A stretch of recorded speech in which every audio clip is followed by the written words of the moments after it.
Monsieur le directeur-président, monsieur le directeur, chers professeurs et membres du personnel de l'HERS, chers parents et proches, chers amis, et chez les dorénavant, chers collègues, je suis très ému et honoré d'avoir été invité à prendre la parole ce soir, à l'occasion de la proclamation de la catégorie technique. Je sais qu'il est de coutume que ce soit le major de la promotion qui fasse ce genre de discours. Rassurez-vous, je ne le fais personne dans cette assemblée, ce n'était pas moi. On pourrait dire que je suis un étudiant lambda. Pour cela, faudrait-il encore que cette expression ait un sens au sein de notre école. Car nous tous ici présents pouvons le dire, nous n'avons pas pu nous considérer comme un numéro au milieu d'un grand auditoire à personnel.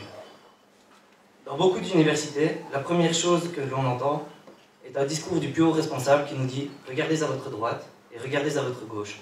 Vous êtes trois. À la fin de vos études, il n'en restera qu'un. » Ce n'est pas du tout la philosophie que nous avons pu tous ici présents constater au cours de notre parcours scolaire. En effet, car pour nous, étudiants de la catégorie technique, l'accueil au sein de la haute école a été beaucoup plus chaleureux. Pour les heureux pensionnaires de l'Arly, cela a commencé par un verre d'accueil offert lors de la traditionnelle soirée d'accueil organisée par les plus anciens. Ceci a été ensuite suivi par un discours prononcé par monsieur le directeur de la catégorie, un discours de bienvenue et d'encouragement qui annonce le début d'une grande aventure. Une aventure guidée par des professeurs impliqués qui, en plus de connaître leur matière, connaissent également leur classe. Nos confrères libramontois étant un peu plus nombreux, cela ne fait pas de moi de l'HERS une école à taille humaine où les cours sont un échange de connaissances et d'expériences entre enseignants et étudiants. Comme toute situation, cela a ses avantages et ses inconvénients. Il est certain qu'un professeur dans une université ne demandera jamais de nouvelles d'un étudiant qui ne s'est pas présenté à l'auditoire. Or, dans nos petites classes arlonnaises, ça arrive fréquemment, et croyez-moi, les nouvelles vont vite. Au cours du temps, nous avons tous remarqué de petites particularités chez chacun de nos professeurs.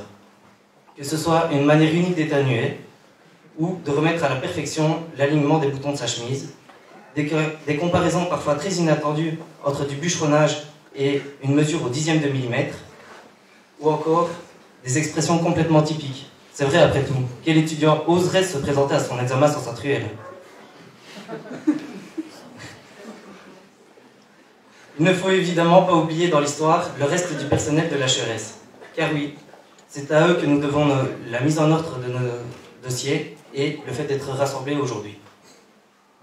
En effet, certaines personnes ont tellement souvent des étudiants réfugiés dans leur bureau qu'on pourrait leur attribuer un rôle supplémentaire de conseiller d'orientation.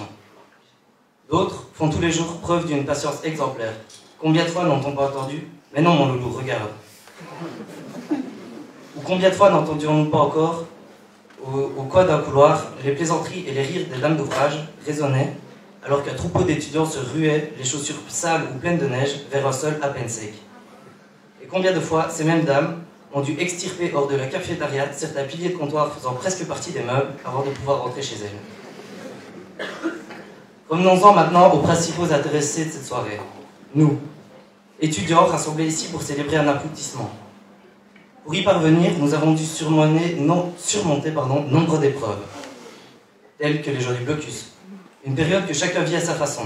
De l'étudiant modèle qui, bien emmitouflé dans son pyjama, relit ou étudie les synthèses qu'il a faites durant l'année, à celui qui cherche ses notes, ou simplement des notes, pour y découvrir le contenu des cours.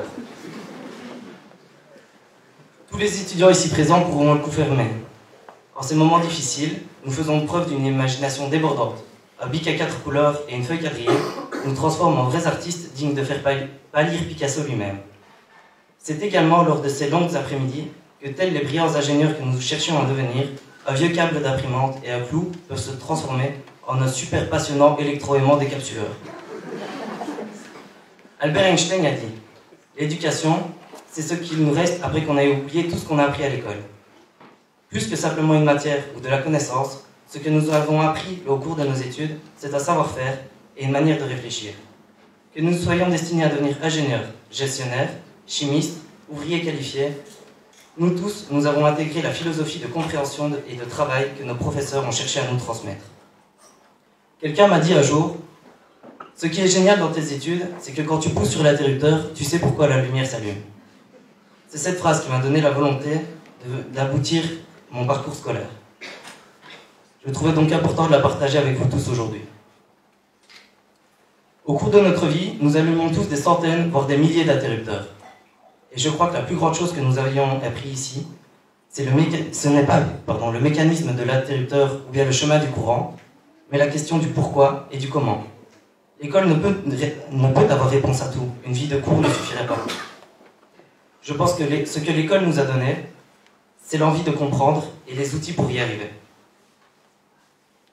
Juste à côté des cours se trouve une autre forme d'école, une école de vie, certes plus festive, que ce soit au niveau du conseil des étudiants, de l'ASBL Arlonville étudiante, du nouveau comité OFB, du comité de baptême, du bar en bois de Libramont ou de celui de la cafétéria d'Arlon. La vie au sein des différentes associations étudiantes n'en est pas moins formatrice. Elle nous apprend la rigueur de tenir des comptes et des engagements. La notion de responsabilité et d'humilité nous expose aux différentes difficultés relationnelles que l'on peut rencontrer dans un travail de groupe, nous apprend à prendre la parole au public, bref, nous instruit et nous fait grandir. Aujourd'hui, nous partons tous vers une nouvelle vie, armés d'outils précieux qui nous aideront à surmonter les difficultés à venir. Certains travaillent déjà, d'autres ont décidé de voyager pour élargir leurs horizons, d'autres encore continuent de se former pour compléter leur palmarès. Tous, nous continuons d'avancer dans la vie, pas sans un petit pincement au cœur lorsque nous regardons en arrière, mais fort de toutes ces belles années que nous avons et de toutes ces belles expériences qu'ont pu nous apporter ces dernières années. Je voudrais prendre une dernière minute pour remercier ceux qui ont rendu cela possible. Alors merci. Merci à vous tous. Membres de la haute école, parents, proches, amis, qui nous ont permis de faire ces études. Merci pour tous ces bons moments. Et comme le dirait Monsieur Jacques, qui est mis à l'honneur et quitte le monde de l'enseignement comme certaines personnes ici, merci de nous permettre de jouir de la connaissance que nous avons eu la chance d'acquérir ici et ensemble au cours de ces dernières années. Je vous remercie donc à tous. Je vous souhaite une bonne continuation et une excellente fin de soirée.